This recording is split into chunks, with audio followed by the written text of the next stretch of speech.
Good evening, and thank you for turning out for another edition of Turning for Home.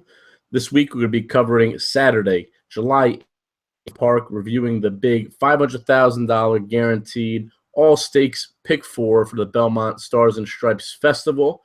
I'm Andrew Calvano. I'm your host, and alongside this evening, no other, the man himself, Mark DiLorenzo, back again, back to pick some winners. Giddy up. He's in the building, Hoboken's own. We're going to have some fun tonight here. Mark, thanks for coming on. You're very welcome. Happy 4th of July. Happy Stars and Stripes Day. Let's try to print some money on Saturday. I see money to be made. Mark Dilo says there's money to be made, so hopefully we'll get to it. So without further ado, let's break into this amazing pick four sequence that can definitely yield some pretty good money here. We'll start with race 7 at Belmont Park. It's the grade 2 Belmont Sprint. 7 furlongs on the dirt. Your favorite at 9-5. Mind Your Biscuits. Chad Summers and Joel Rosario. Mark, what do you make of the favorite? Do you think this one can be singled on most tickets to start this pick four off? Are you going to go elsewhere? What are you going to do here? Couple of things. One, it might rain tomorrow a lot. Might also rain on Saturday. When that happens, a lot can change with the track conditions. Last time Mind Your Biscuits ran was March 25th in Dubai. Cleared a field in a $2 million stake race for Chad Summers, a trainer who is getting into the game and has gotten some help from certain bloodstock agents and was really zoning in to win that last race in Dubai. And in that last race in Dubai, it rained in the desert, if you could possibly think of that. And it became a closer bias track. I know it's been out there on the internet, but I have a note here in my formulator that that day coming from behind was the place to be, which made one, Gun Runner's attempt at winning the Dubai World Cup that much more strong, in my opinion. And you saw that coming back the other week or two ago at Churchill. 2, it made Arrogate's run look a little bit better than it did, though he broke slow out of the gate. And 3, what I took out of that day, just from the dirt races, is that Mind Your Biscuits won that race, but he got help from the track. Is he talented? Yes. Can he win? Yes. Do I like betting horses that have been off for a few months, that are sprinters, that need to break correctly, though it's even a closer? Is he the most talented horse in the race? Absolutely. Will I be betting at 4-5 and probably more like 2-5 in the horizontals, including the late pick 5 on Saturday? Absolutely not. So I think Mind Your Biscuits is a use. Is he my single for the sequence? No. Do I like the horse? Very talented. It's a 4-year-old that's really done nothing wrong. No way I'm signaling this horse on Saturday. So, Mark, obviously some great points there. And like you mentioned, the Dubai layoff, which has come back to bite so many horses here. Let's just break into the pace here. I'm looking at this race, and I really think Unified and number 6, Green Grotto, can really get into a pace duel up front. To be honest, the way I'm reading it, I think Green Grotto may just open up a couple lengths on this field, considering the 20-1 and, the need to kind of get away from this field because obviously anybody can really close in on it. So I think he wants to break loose and, come play Catch Me If You Can, especially, if it is a muddy track, obviously that seems to work out, in the favor of horses on the front end. So what do you really think of the pace here? Pace is interesting, and I have two A's in this race that I'm going to use on all my tickets. The first number A will be Unified. The number 7 for 2 reasons. One, I've loved this horse ever since it's broke its maiden. I was actually with you on April 9th with Dano, and the Anonymous Man, when it won in the Bayshore, won in the Slop at Aqueduct. I think this horse has a ton of talent. Is this a prep? Maybe. I just feel that this horse is very talented. Coming off a layoff, it's shown that it has been able to significantly improve his tops. 2 things that I love. So coming into the Bayshore, he ran a -2 on the sheets. Coming out of the Pegasus, where he didn't run well, he didn't like the Monmouth track, ran a very nice number. And Green Grotto, his race, 3 back in the Carter, he got away with a very easy lead. I like the race, but you got to throw a little bit of a line through that. He's a 7-year-old. He's not getting any faster than 1 and 2 on the sheets. I'm a sheet player. And you are at a huge disadvantage when you're the speed and the other speed's on the outside. Jose Ortiz is going to be able to see what he's going to do. Rate, probably clear. I'm on Unified other than Green Grotto. I won't be using Green Grotto at all. But from a pace perspective, you were correct. Those are the 2 horses. They're going to want the speed. And if they get into a speed duel, we got a lot of the horses in here they're going to want to close. So your guess is as good as mine. Watch, see how the track is playing. It's probably going to rain tomorrow in New York. It might rain early on Saturday. See how the track is playing. Unified would be my pick to start the pick 4 as my first A. And obviously, like you mentioned, to see how the track plays. That's why the late pick 4 is always so beneficial, because you have literally half the card, to kind of see how the track is playing. You can make adjustments if necessary. And obviously, most of my handicapping comes from a couple days out, which is always difficult because you always have to, kind of be the weatherman yourself and figure out what's going to go on. Always difficult. And I always say to people that, reach out to anyone that, I give you so much credit for having picks so many days out in advance.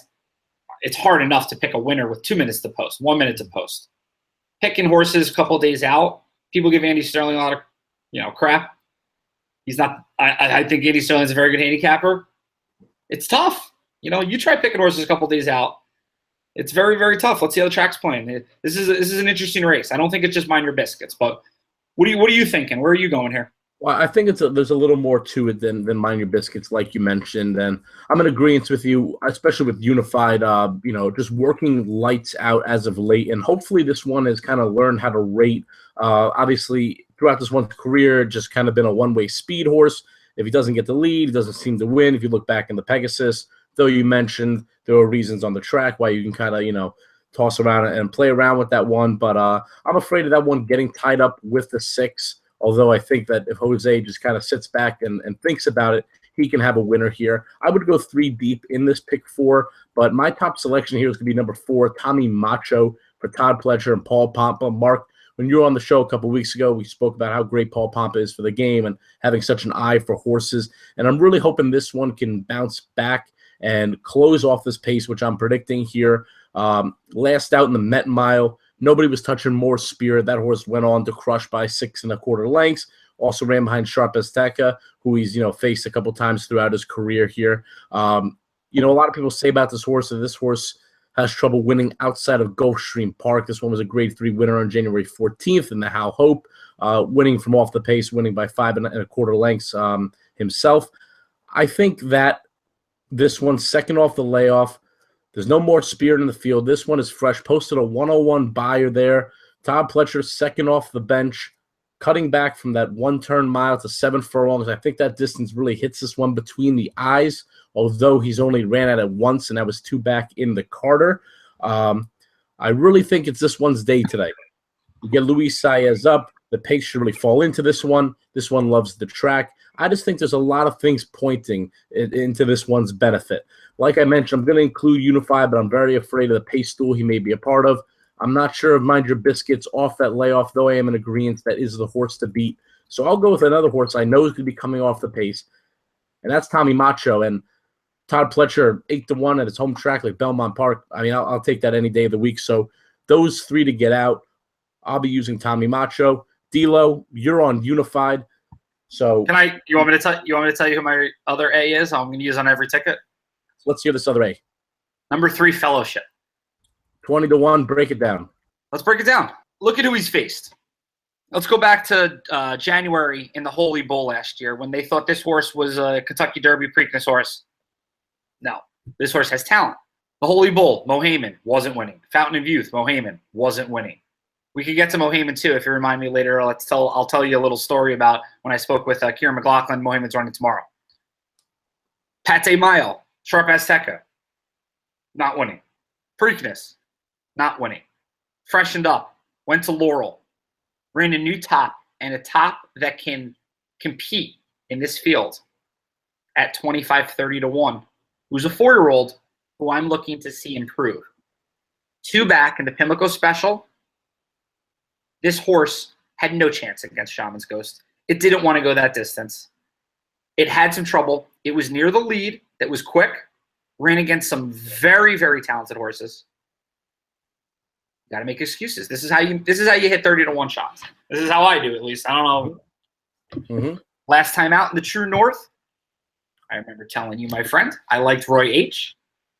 Roy H won, and as I went back through and charted out that course on June 9th, Roy H was at a huge advantage on being on the outside of a closer bias track. That's really, he got away with one, and he was in the right spot at the right time and cleared. Fellowship was on the inside for most of the way, swung wide, had some going late. I'm okay to excuse that race. You get 20 to 30-1 on certain horses for a reason. Everyone in here has got a name. Everyone in here has run very fast races. Let's take a shot with a horse that's improving. Who's a 4-year-old. This is the right distance. I don't think this horse wants to go long. Look at who he's run against before. Let's trip out with Mr. Castellano, who I think is going to do the right thing.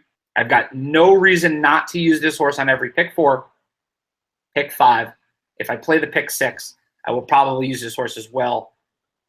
I'm against a couple of these horses in here. Again, mind your biscuits. I went over kind of some of the reasons why I would be. Stall Walking Dude just continues to always put in a huge effort. Is he going to get enough pace to run into? I'm going to trust that Castellano has this horse in the right spot. I felt that Awesome Slew was on the right part of the track last time out. Metropolitan Handicap. And that's another thing about the Met Mile on Belmont Day is a race everyone points to. When a horse needs to peak, trainers are going to have that horse ready to peak on certain days. Travers, Met Mile, breeding type of days. Horses that are coming out of the Met Mile, though, Tommy Macho, Awesome Slew, they needed to run that day. They wanted to run that day. I kind of put that against it. Unified, it might be a prep. I think it's talented. Mind Your Biscuits, Unified, those are horses I'll use in horizontals. Let's get Fellowship home. I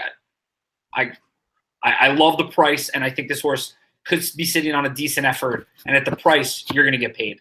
I'll definitely use underneath. So that'll be my other A. Fellowship, Unified, underneath on some of the tickets. Number 2, Mind Your Biscuits. Let's giddy up to the 8th race. There you have it, Mark Dilo just handing out what hopefully is a $20 to $30 winner with Castellano aboard. I guess I have to include him now, so why not? Just throw a 3 in there. I'll include him. Well, he's 20-1. He's 20-1. 30-1. That's like a $60 winner. I know that St. John. I didn't go to St. John's in math. I know St. John's isn't the best, but if it's 20-1 and you bet $1, that's 20. That's a $40, $50 winner I'm giving out here. It took me till my senior year to take a math class, and I took it online. That's how bad I am in math. Let's go to the 8th race. Let's go to the 8th race. On to the 8th race, Belmont Oaks Invitational, 1.25 miles on the turf here. Your favorite shipping in for Chad Brown is number 12, Sister Charlie, 5-2 with Johnny V. This one coming off a Group 1 placed effort last time in France. Dilo, big field here. I know you don't like to settle on some short prices, but what do you want to make of this Euro Invader?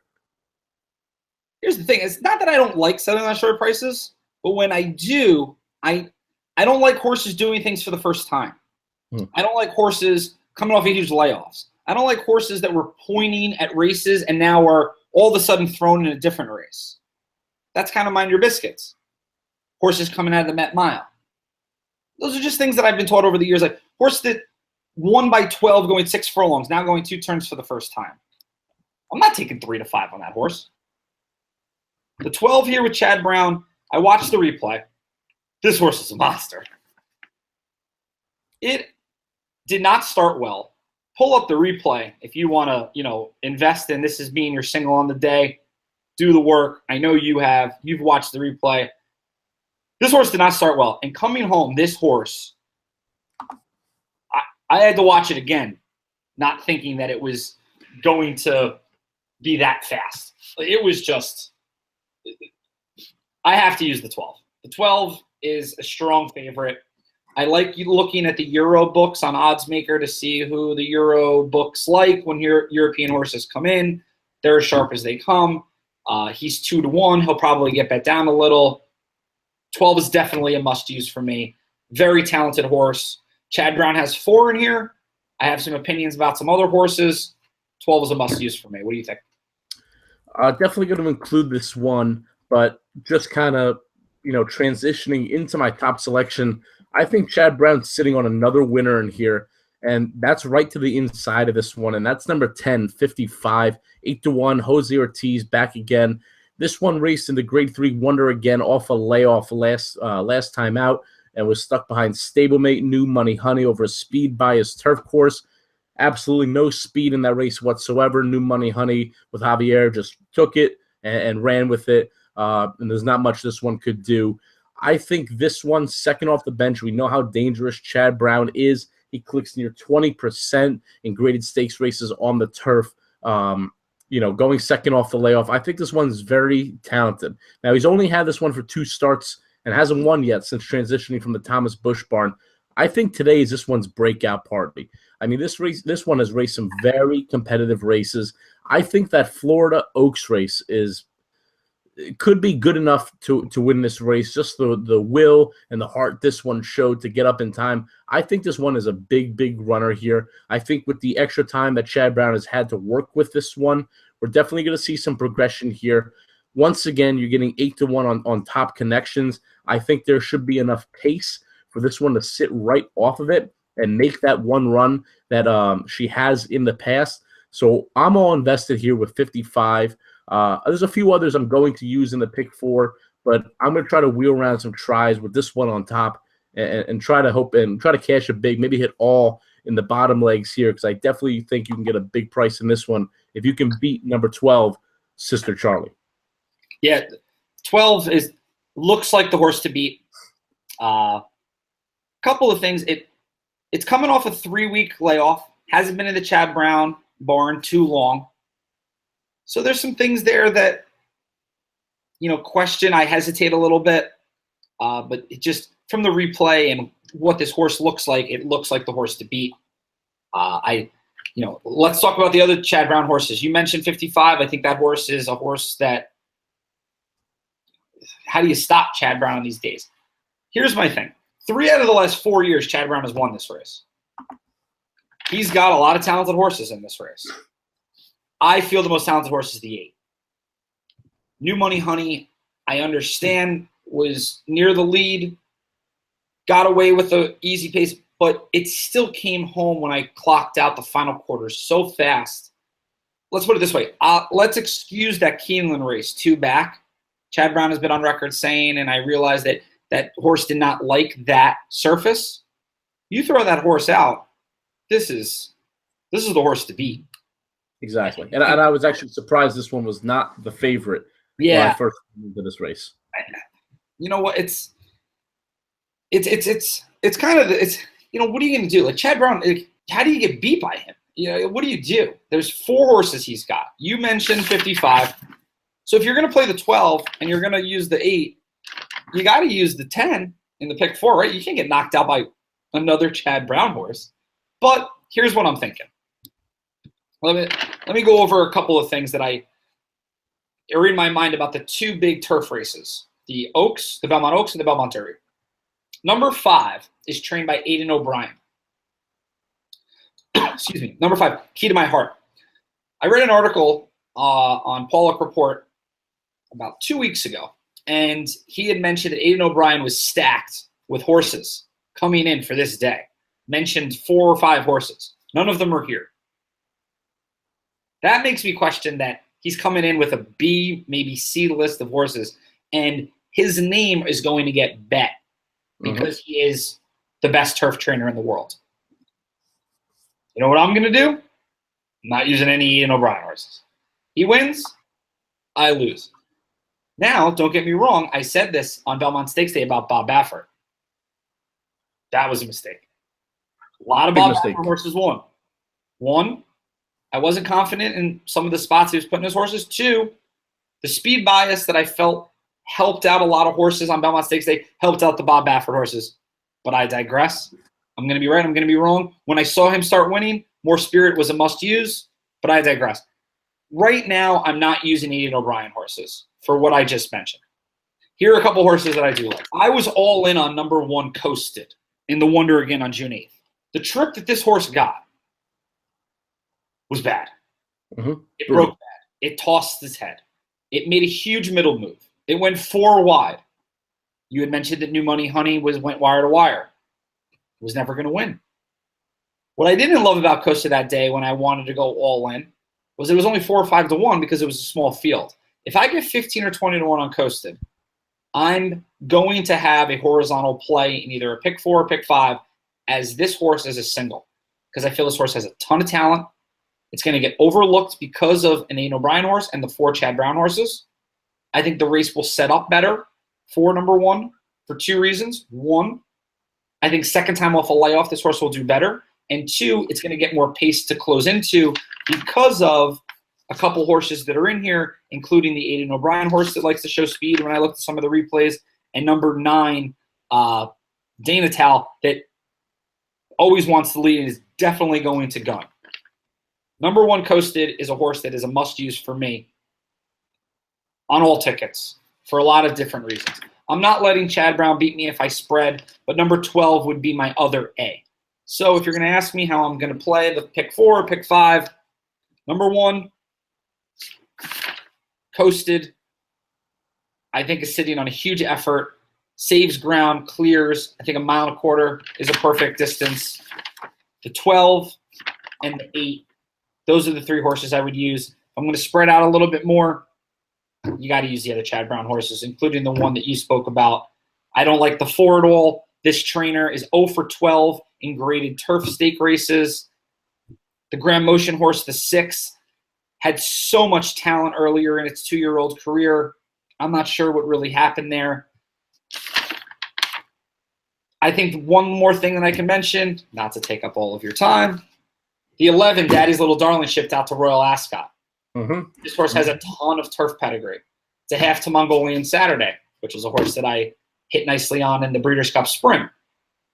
This horse is bred for turf through and through. They got a little cocky. They wanted to run it in the Kentucky Oaks. Went out to Royal Ascot, threw the rider. Is it going to come back right away and win a big race? They think this horse is talented enough to run in Royal Ascot. I think it's worth taking a look. So I'd keep that one in mind. Those are kind of my thoughts. The ones might play at a price, but I'll probably chalk out in here. 8-12. What do you think? Yeah, so I'm all in here on 55. I really want to get this one at a big price, and obviously the other horses you mentioned. You know, personally, I think New Money Honey will go off as the favorite in this race. I think you'll get a little bit of an overlay with the 12, maybe bump it up to like 7 to 2, 3 to 1. I think New Money Honey goes off around the 5 to 2 favorite. But like you said, when you're talking about Coasted, this one has a lot of talent with a very dirtied up form. I have this one on Breeders' Cup Day. In that Breeders' Cup Juvenile Philly Turf, was big on that one. It was something like 25 to 1, if I'm not mistaken. Wouldn't play show. So I made some money off this one, but that one was very live that day.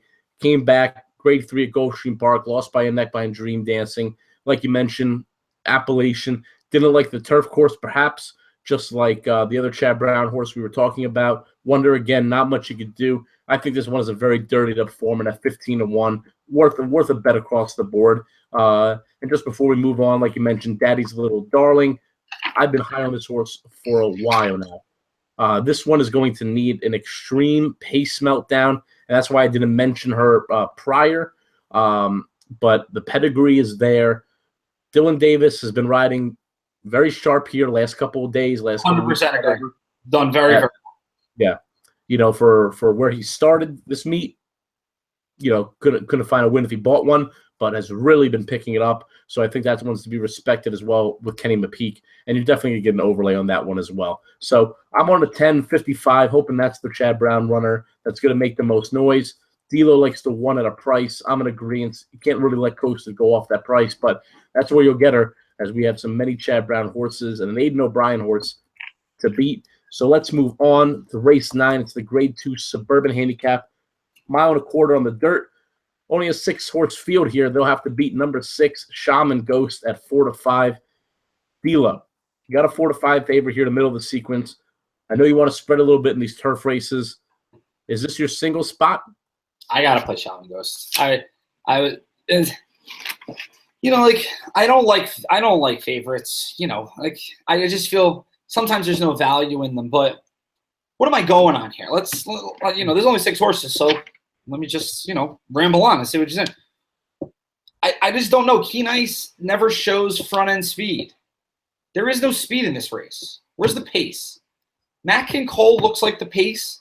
If you think that he's going to get out to a lead alone and clear, go for it. I don't think he's going to. For one reason. His March 18th race and his February 18th race, I felt he was alone on the lead. He galloped along, and it wasn't quick. He's going to get pressure here. If Irad has him out 3-4 lengths ahead, okay. Is he going to clear? Okay. I'm not taking this horse 5-2. No way.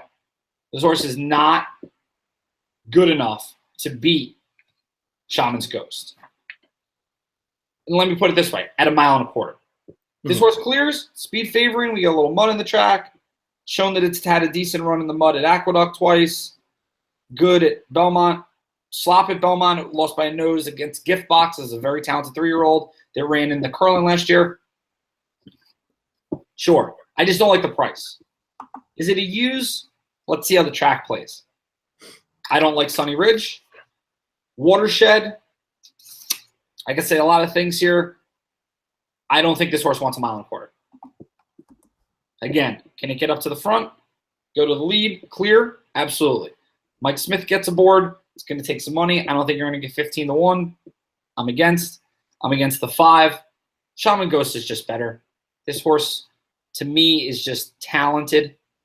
I don't like picking 4-5 shots, but this would be my single. I think that this horse is not put in this spot by Jimmy Juergens as a prep, but to win in a field that I feel is very so-so. That's where I'm at. My biggest thing I feel is that I don't know where the pace in this race is other than the 2, and I don't think the 2 will get the distance. And I don't feel that JJ Castellano on the outside on the 6 is going to let this horse clear. He's going to see. If this horse is out by 2-3, going 25, 24, 24-3, he's going to get up there. I'm with Shaman's Ghost. I wish I was on a bigger long shot, but I'll take the chalk. I'll press with a 4-5 shot. Probably more like 2-5 in the pick 4s, but that's where I'm at. What do you think? For sure, and I'm in agreement with you here. And you know what? I took a long look at number 2, Matt King Cole, but a couple points that you hit on, I'll just kind of rebound off you. I was, before really digging into this race, I said, I want to beat Shaman's Ghost. I want to single Matt King Cole. I'll save some money on the ticket. I'll cut it down. I don't think Shaman's Ghost or anybody can close in on this one. Should this one get out to an early lead, I think this race would be one on the front end. I didn't really think anybody was going to pressure them. Looked more and more into the field and thought this one, whether this one gets pressure or not, Dilo, I don't think this one is going to get the distance like you mentioned. And a lot of this one's races as of late have been very good on paper. But, I mean, let's break it down. This one is clearing fields, 7-horse fields at Laurel Park. I mean, who's this one really running against? The Mountain View Stakes at Penn National, a 102 buyer, but it was a 4-horse field. I have a lot of respect for Paige McKenney, who was runner-up in that race. But then again, a good number. It seemed to be a speed bias course. But who's this one facing as of late? And with that and the fact I don't think this one will get the distance, I really just kept looking at Shaman Ghost and really came to my sense that this horse really can't lose. You have Castellano aboard, like you mentioned, is not going to let a horse just have fun on the front end. I think this one wins easy here for Jimmy Juergens. Like you mentioned, this is a spot they know they can win. This one is racing 112 buyers, 108 buyers. I mean, this field isn't even close to that. And if you just look at who this one's racing against as of late, Gunrunner, Arrowgate, I mean, this one's just facing horses out of the others, ballpark here. So I'm in agreement with you here. I'll single Shaman Ghost. I'll eat the chalk. I'll move on. Allow me to spread in some other races here. moving into the Grade 1 Belmont Derby. I think you could spread. So I'll single Shaman Ghost and hopefully be alive here. Hey, and all right. The only thing I could possibly add to that is that my father always used to say to me, and I always say, small field, big payoff. Sometimes the race doesn't develop like you think. Look at the track. Look what's happening. Who's hot? Who's not? Kieran McLaughlin wins races in bunches. If he wins a couple on Friday, specifically maybe Mohaymen on the turf, wins a few earlier in the car. Watershed is talented. I think he might get close to the lead. I think he might clear. Just saying. Shaman Ghost would be my pick. Let's see how the track plays. Let's go that route. That's where I'm at. Sure, for sure. And obviously with the track playing, if the track does look like it's playing the speed in the mud, by all means, I think you have to include Matt King Cole, whether you think that one can get the distance or not. I mean, you really got to watch how the track is playing, especially with rain in the forecast here. But let's move on to the 10th race, the closing leg of the Pick 4. Hopefully, D'Lo and I are alive to some money. It's the Grade 1 Belmont Derby, 1.25 miles on the turf. And your favorite is number 4, Oscar Performance, 3-1 for Brian Lynch and Jose Ortiz, coming off the Pennine Ridge Stakes win, a Grade 3 here at Belmont Park, beating 6 others and a couple others that will show up here, such as Good Samaritan and Ticonderoga. D'Lo, this is a big field here. 11 horses signed up. What did you make of this race? What do you think of the favorite? Which route do you want to go here? My first bet to you will be that Oscar Performance will not be the favorite. More than my favorite. The favorite is going to be number 7, Yoshida. This horse is the buzz horse. Mm-hmm. Part owner Sal Cumin, that's a part owner in Lady Eli, and seems like every other horse that wins on the turf. Yoshida ran a race on Preakness Day that was extremely good. Like a very, very nice race. Broke bad out of the gate. You can see in the PPs it was very far behind. Cleared. Against the field, though, that I thought was so-so. I was on Chubby Star that day, which just got up for second. I made some money. Was very happy about that. But, again, I don't like taking big favorites at things they've never done before. It's always been a thing of mine. This horse is going to go 1.25 miles for the first time.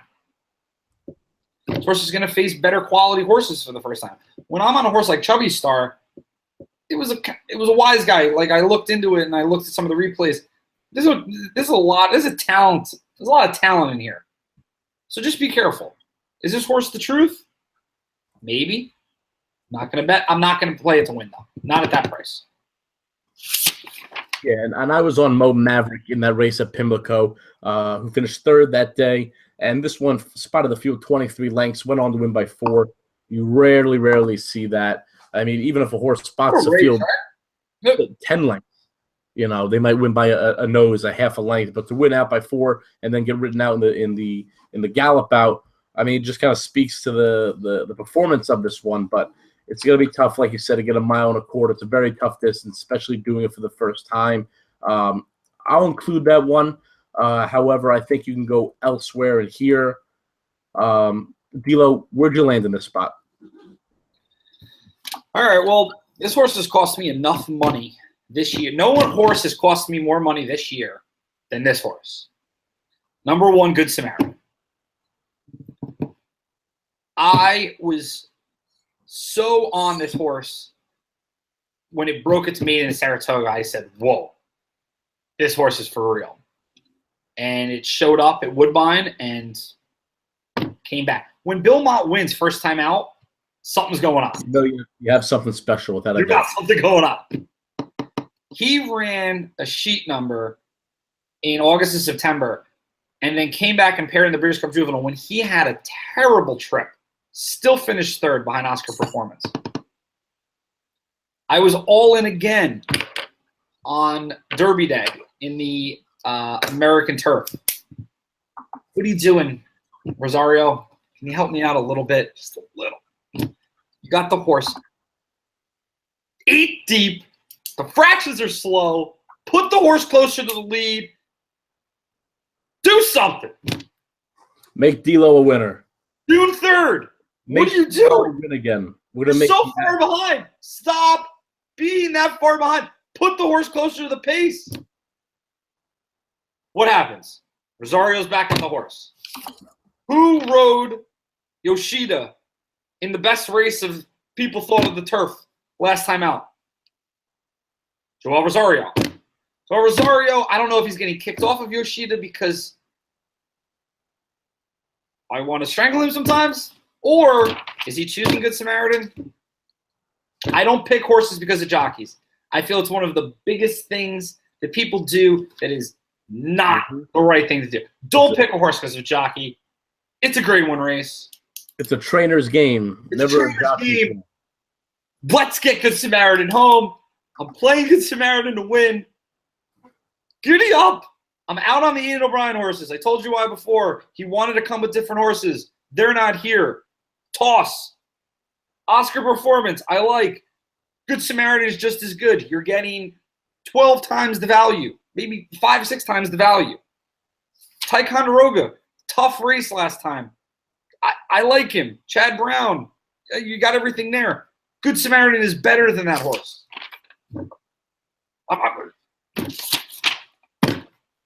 Joel Rosario and Good Samaritan should have won the last 2 races with a better trip.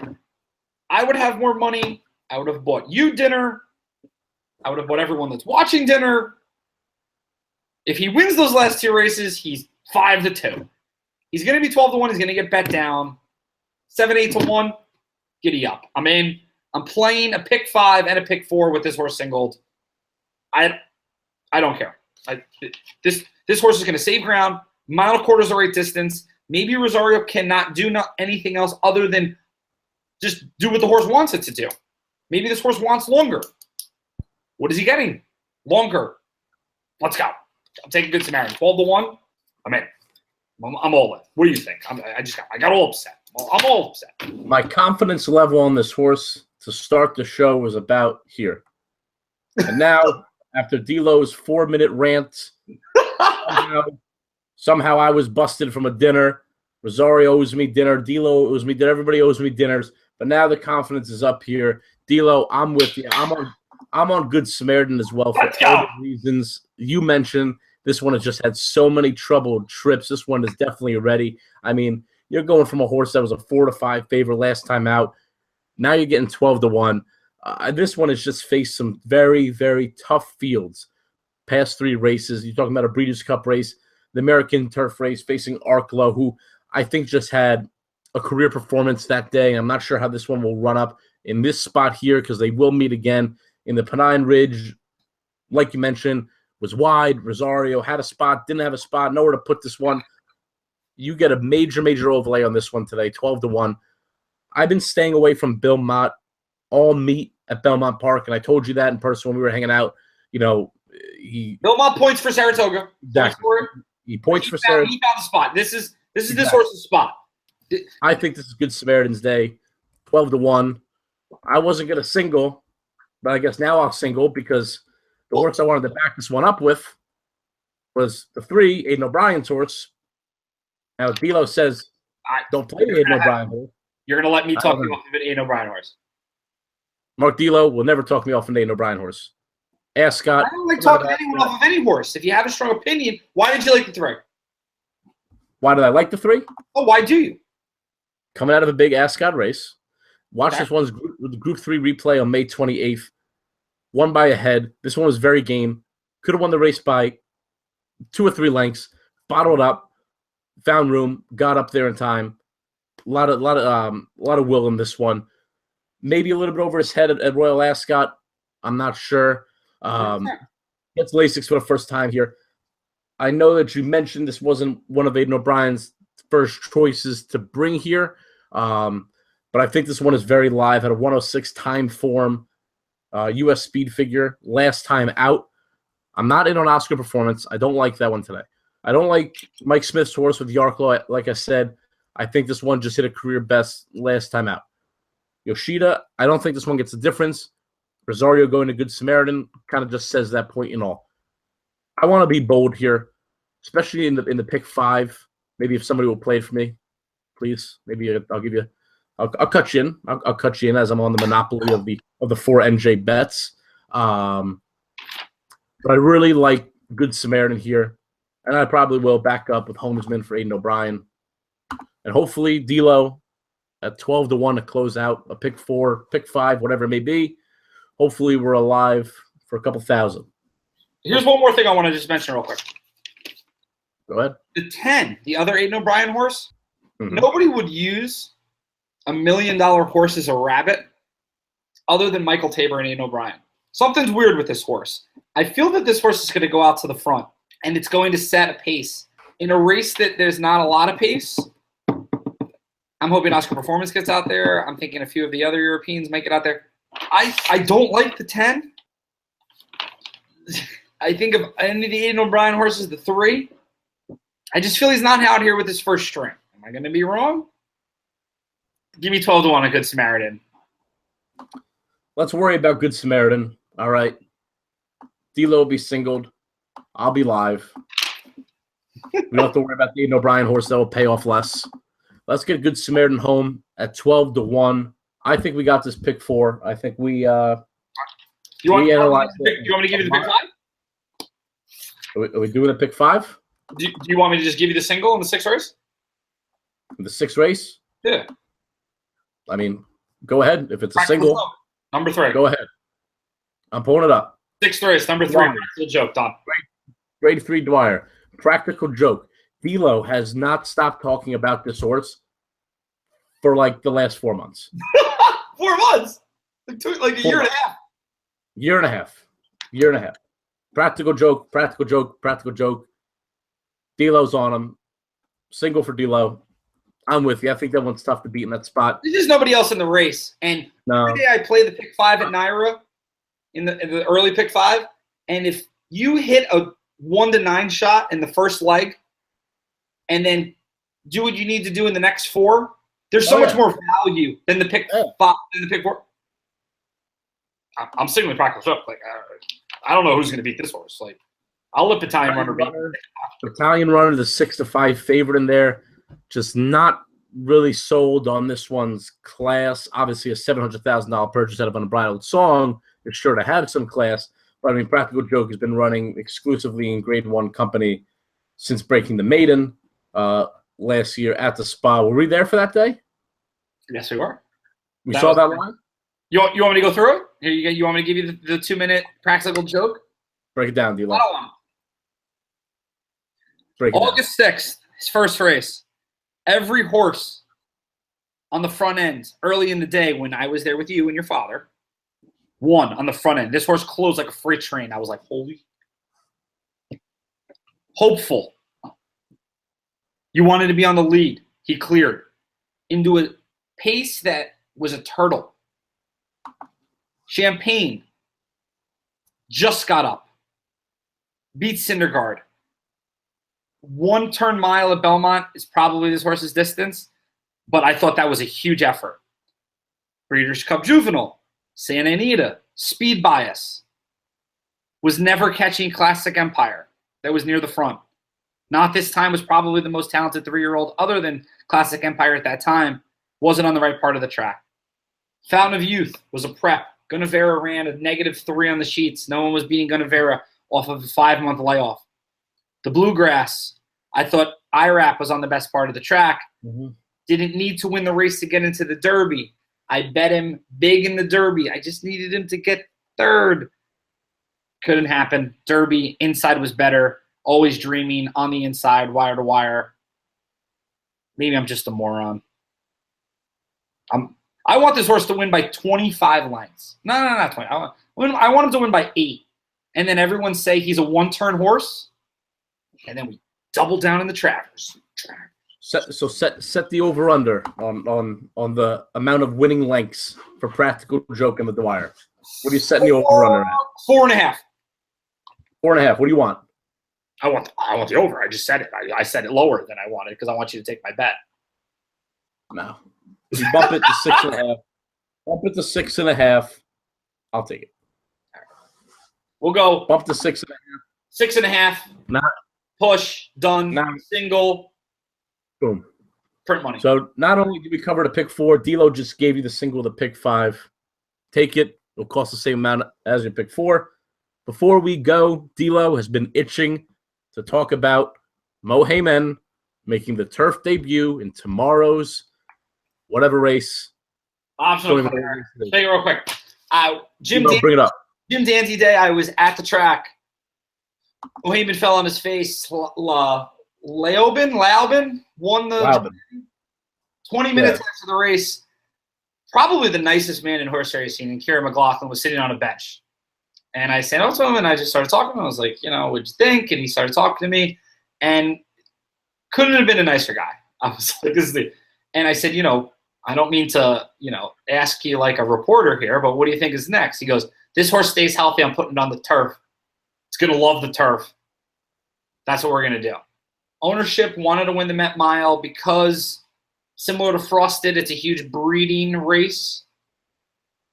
I'm waiting for this horse to get on the turf. One issue, very salty race, tough race. Is this horse good enough to beat some of those horses? I got a lot of different excuses. I can go through it in length. Tweet me at Mark D'Lo Jr. Get in touch with Andrew. I can go through the whole thing. Can we put it here? Can we put the Mark D? We'll put that there. Say it again. At Mark MarkDilo Jr. I've also started this thing that started with about 15, 20 people, mostly friends and family, which has turned into like 200 people. Nah, I wouldn't say that. A lot of people just want me to give them updates throughout the day. So if you have an interest in just hearing what I have to say throughout the day, direct message me at Mark D'Lo Jr. I can shoot you an email throughout the day to see how I think the track is playing. I think it's more important than anything. I pay attention to that more than anything. The edge you get in horse racing is trying to see things other people don't see.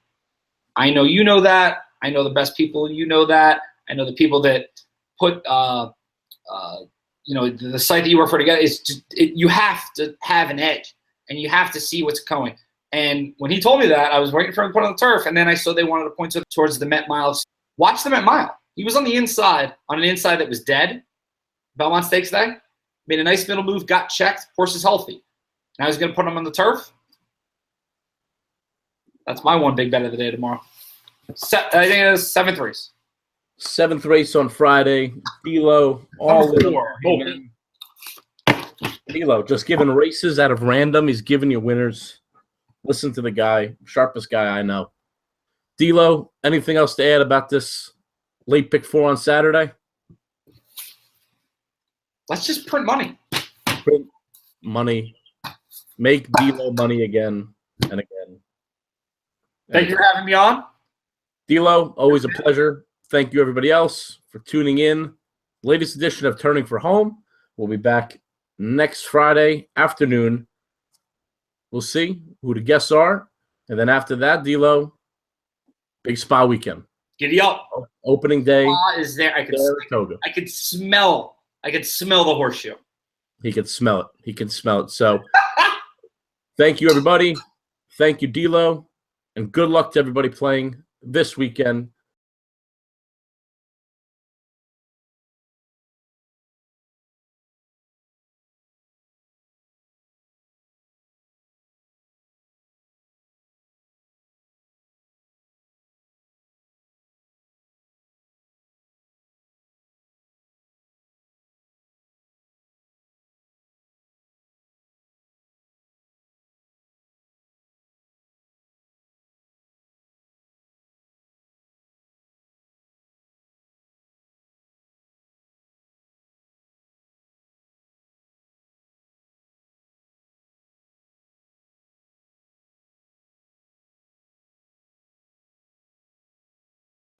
Use our thoughts with your thoughts, as D'Lo says, and print money. Money. Print money.